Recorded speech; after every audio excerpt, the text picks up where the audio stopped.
Sampurasun para wargi, selamat datang kembali di channel kami, Garut Kaf TV. Kali ini, kami sedang berada di Dinas Ketahanan Pangan Kabupaten Garut untuk mengetahui bagaimana sih ciri-ciri pangan yang sehat yang terbebas dari bahan-bahan kimia. So, tonton sampai habis ya para wargi. Keamanan dan mutu pangan menjadi salah satu persyaratan penting dalam perdagangan, serta menjadi aspek utama untuk mewujudkan sumber daya manusia yang sehat dan berkualitas. Mewujudkan keamanan pangan segar menjadi tanggung jawab bersama antara pemerintah dan masyarakat, serta pelaku usaha di sepanjang rantai pangan, mulai dari budidaya, panen, pasca panen, distribusi, retail, hingga pangan siap dikonsumsi. Pangan menjadi tidak aman jika terkontaminasi oleh bahaya fisik, bahaya kimia, dan bahaya biologi.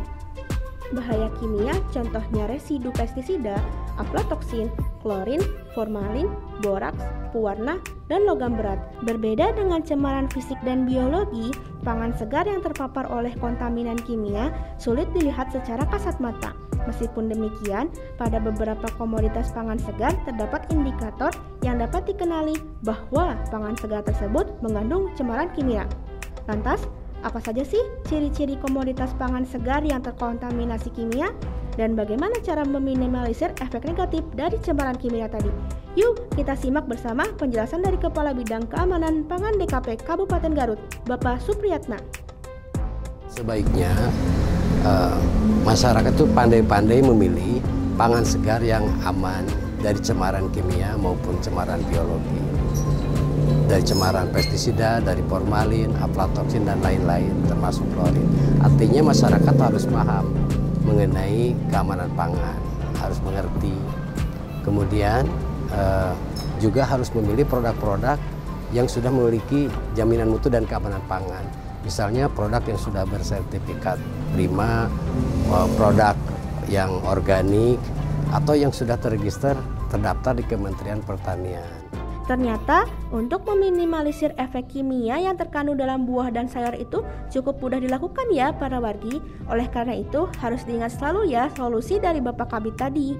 Selain dengan cara tadi, ada lagi cara lain untuk mengetahui kandungan zat kimia. Salah satunya dengan menggunakan metode uji rapid test kit terhadap pangan segar asal tumbuhan. Parameter yang digunakan adalah uji pestisida dan formalin.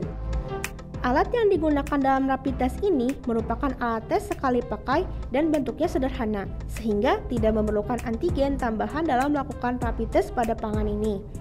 Uji rapid test kit ini cukup sederhana, relatif cepat, hasilnya bisa dilihat secara visual dalam waktu kurang dari 30 menit.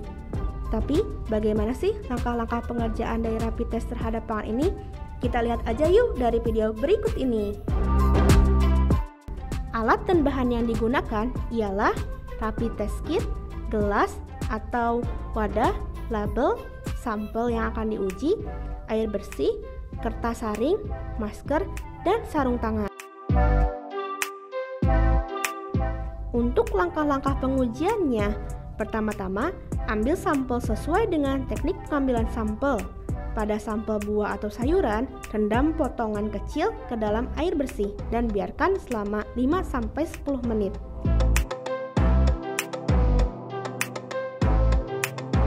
Pada sampel teh, rendam daun teh ke dalam gelas berisi air panas. Setelah 1 menit, tuangkan airnya ke dalam gelas lainnya dan diamkan selama 1-2 menit. Kemudian, ambil K9 Fast Pesticide Detection, buka plastik penutupnya, dan keluarkan alat tesnya.